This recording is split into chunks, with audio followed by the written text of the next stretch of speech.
क्या आपने कभी सोचा है कि जब आंखें हमेशा के लिए बंद हो जाती है तो सबसे पहले आत्मा किससे मिलती है? क्या वह भगवान होते हैं, यमराज, या कोई ऐसा जिसका नाम कभी किसी ने नहीं सुना?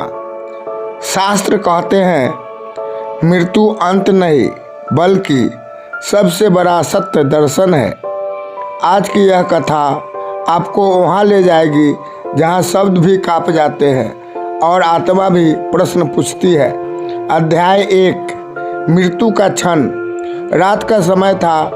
कमरे में धीमी रोशनी जल रही थी।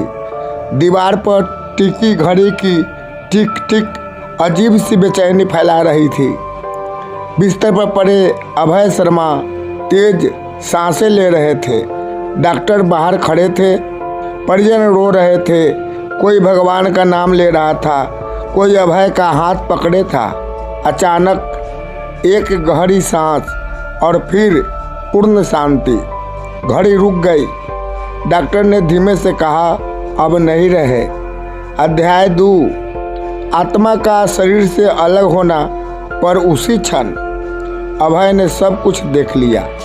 वह देख रहा था उसका अपना शरीर बिस्तर पर निष्क्रिय पड़ा है। उसकी पत्नी जमीन पर बैठकर रो रही है। बेटा दीवार से सिर लगाकर सिसक रहा है। माँ मूर्ति बनी खड़ी है। अभय चिल्लाया, मैं यही हूँ, मैं मरा नहीं हूँ। लेकिन कोई नहीं सुन रहा था। उसने अपने हाथ आगे बढ़ाए, पर हाथ हवा से भी हल्के थे। उसे समझ आने लगा, वह अब शरीर नहीं है, वह आत्मा है। अध्याय 3, कुछ समय आत्मा वही रहती है। शास्त्रों में कहा गया है मृत्यु के बाद आत्मा कुछ समय उसी स्थान पर रहती है। अभय देख रहा था शरीर को नहलाया जा रहा है, सफ़ेद कपड़े पहनाए जा रहे हैं, अगरबत्ती की खुशबू फैल रही है। कोई कह रहा था कितना अच्छा इंसान था। कोई फुसफुसा रहा था, काश थोड़ा और समय मिलता। हर शब्द अभय के भीतर उतर रहा था, पर वह कुछ नहीं कर सकता था। यही था सबसे बड़ा कष्ट। अध्याय 4, रहस्यमय प्रकाश का प्रकट होना। अचानक कमरे की रोशनी बदलने लगी। एक अद्भुत प्रकाश अभय के सामने प्रकट हुआ। न वह सूरज जैसा था न चांद जैसा।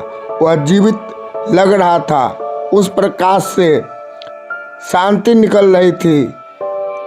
हर डर नहीं, सुकून। एक गंभीर लेकिन करुण स्वर गूंजा, डरो मत अभय, तुम अब सत्य की ओर बढ़ रहे हो। अभय कांप गया, तुम कौन हो? अध्याय 5, आत्मा का मार्गदर्शक। प्रकाश से एक दिव्य आकृति उभरी। चेहरा स्पष्ट नहीं था, लेकिन आंखों से करुणा टपक रही थी। वह बोला, लोग हमें यमदूत समझते हैं, पर हम दंड देने नहीं आते, हम मार्ग दिखाते हैं। हर आत्मा को एक मार्गदर्शक मिलता है। अभय की आवाज़ काँप रही थी। क्या अब मैं नरक जाऊंगा? दीपदूत मुस्कुराया, नरक और स्वर्ग कोई स्थान नहीं, वे अनुभव है। अध्याय 6 की शुरुआत। प्रकाश आगे बढ़ने लगा। अभय स्वतः उसके पीछे चल पड़ा।